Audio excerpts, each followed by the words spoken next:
Good morning, world.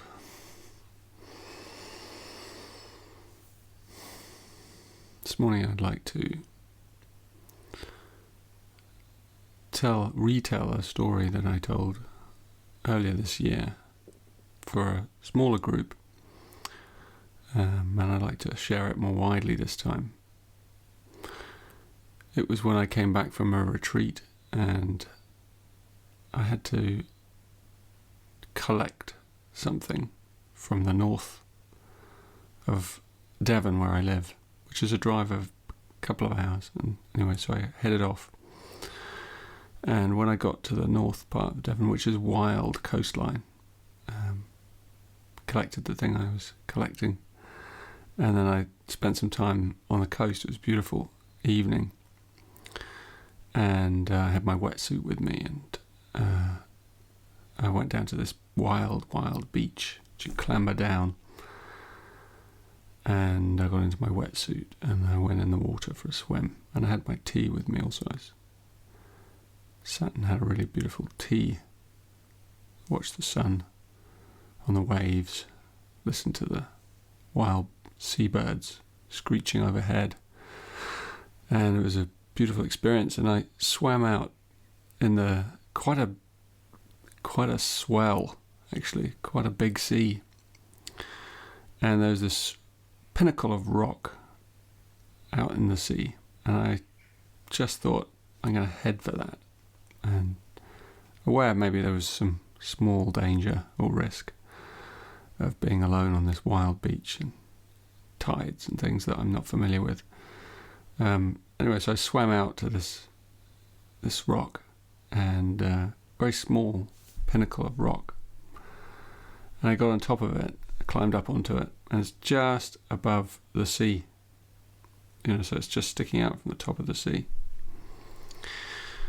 And so I sat on it and kind of got myself comfortable, and the sea sort of washing over me, the waves as they come in are washing over my legs, but the top half of me is above pretty much.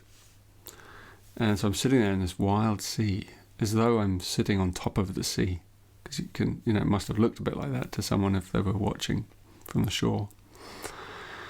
But it was an incredible feeling. I closed my eyes and I just went into this deep space of the allegory of this situation I found myself in, because it was exactly like life. These are the stormy waters, the unpredictable waves that wash over us and perhaps sometimes threaten to take us away.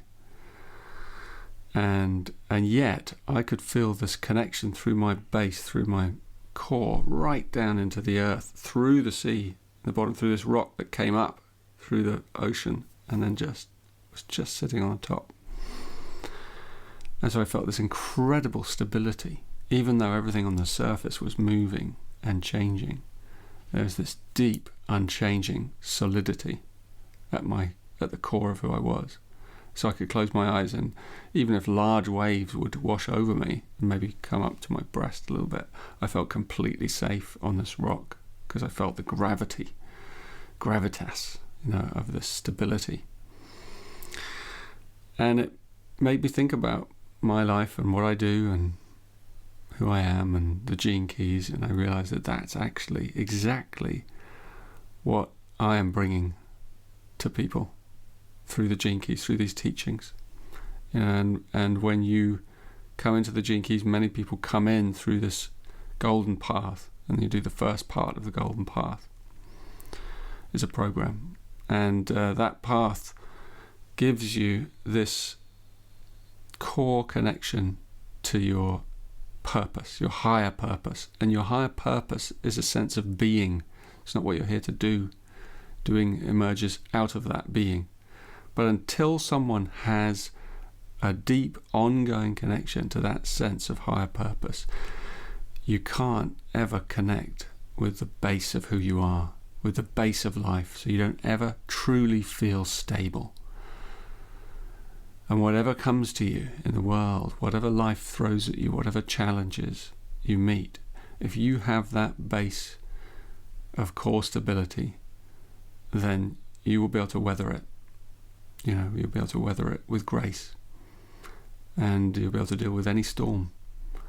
And that's the foundation of all higher questing for truth in the world, to start with that sense of deep core stability, which comes from knowing and having contacted the purpose of your life in this world.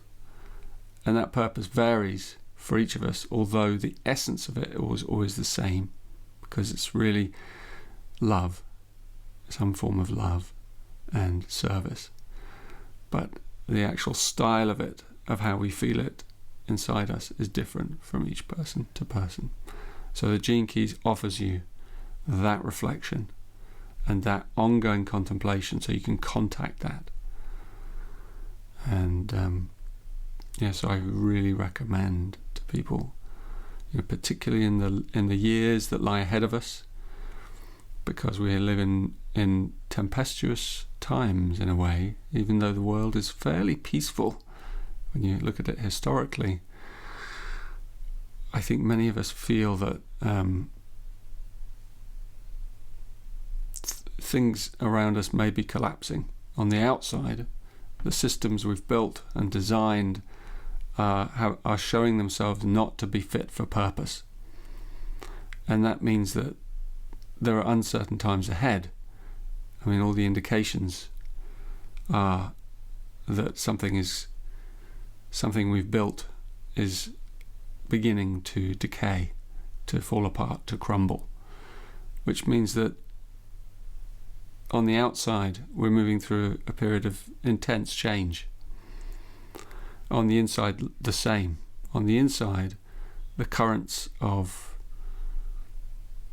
internal connection to the source of being are brighter and more available perhaps than ever. So it's a wonderful time to kind of engage on an inner journey in that sense. The conditions are perfect for that. And you often see this in the world, that something on the outside is going one way and something on the inside is going the other. Seems to be a universal law. So on the inside there's an ascension and an opening. On the outside there's a falling apart. And so I would expect, not being a doom-monger, that falling apart will continue in the years ahead, and the world on the outside will feel a less safe place. But on the inside, as we make these connections, the world can feel safer and safer, and we can navigate these changes, which are all beneficial in the long run, from a place of real stability, core stability, both in our physical bodies, with our communities, families, and also in our spirit, in our emotions, and our heart and our spirit. So I wanted to give you that sense of what it's like to sit on that rock and feel that deep anchor to the core of your life purpose. If you're interested in that feeling, come and join my community and enter into these teachings. Begin with the Golden Path, with part 1 of the Golden Path. That is the one that will take you directly into that story of your core purpose. And within sometimes a few months, you can really begin to contact that feeling, and it can really begin to change your life.